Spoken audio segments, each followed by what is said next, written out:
बिस्मिल्लाहिर्रहमानिर्रहीम। हमारे लेक्चर की सीरीज़ का आज जो लेक्चर है वो है organising and writing the methodology chapter.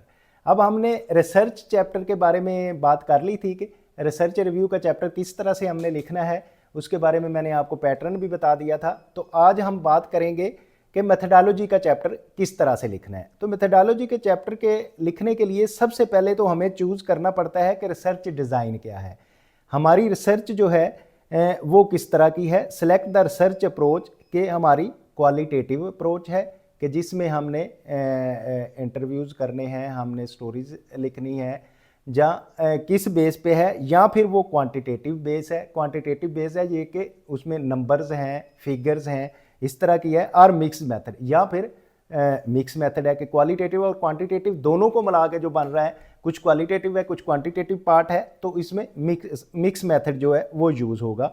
The best suited your study objective, कि आपके स्टडी ऑब्जेक्टिव को जो फर्स्ट सूट कर रहा है डिज़ाइन, तो वो आपने रिसर्च का डिज़ाइन पहले चुनना है। सबसे पहले तो अब ये बात हो गई कि आपकी कौन सी रिसर्च है, इधर वो डिस्क्रिप्टिव है, एनालिटिकल है, क्वांटिटेटिव है, क्वालिटेटिव है, उसमें मिक्स मेथड है, डिस्क्रिप्टिव है। देन आपने डाटा कलेक्शन करना है कि डाटा कलेक्शन जो है वो एक्सप्लेन द मेथड, कि किस मेथड से आप उसको डाटा कलेक्शन कर रहे हैं। कि explain the method you will use to gather the data such as, जैसे कि नंबर 1 सर्वे हो सकता है, आपने किया, इंटरव्यू किया आपने, एक्सपेरिमेंट किया आपने, या ये है कि वो सेकेंडरी डाटा था, या फिर प्राइमरी डाटा आपने खुद कलेक्ट किया, या कहीं से बना बनाया डाटाबेस से आपको डाटा मिल गया, that is a secondary data है।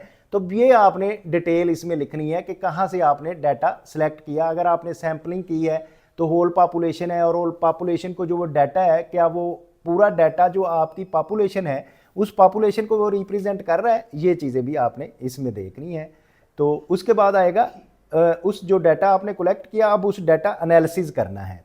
अब डाटा एनालिसिस के लिए describes the techniques for analysing the data, कि आपको डाटा को एनालाइज करने के लिए कौन सी टेक्निक इस्तेमाल की आपने। इसमें जैसे कि हो सकती है कोई स्टैटिस्टिकल टेक्निक आपने इस्तेमाल की हो, स्टैटिस्टिकल टेक्निक में कौन सी किया है आपने, कौन सी रिग्रेशन लगाई है, कौन से उसमें पीरियड यूज़ किया है।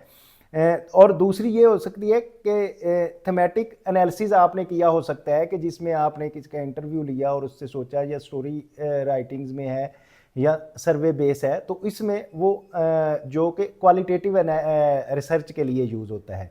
क्वांटिटेटिव के लिए mostly statistical regressions etcetera use होती हैं, और थेमेटिक के लिए जो है वो थेमेटिक यूज़ होता है क्वालिटेटिव रिसर्च के लिए।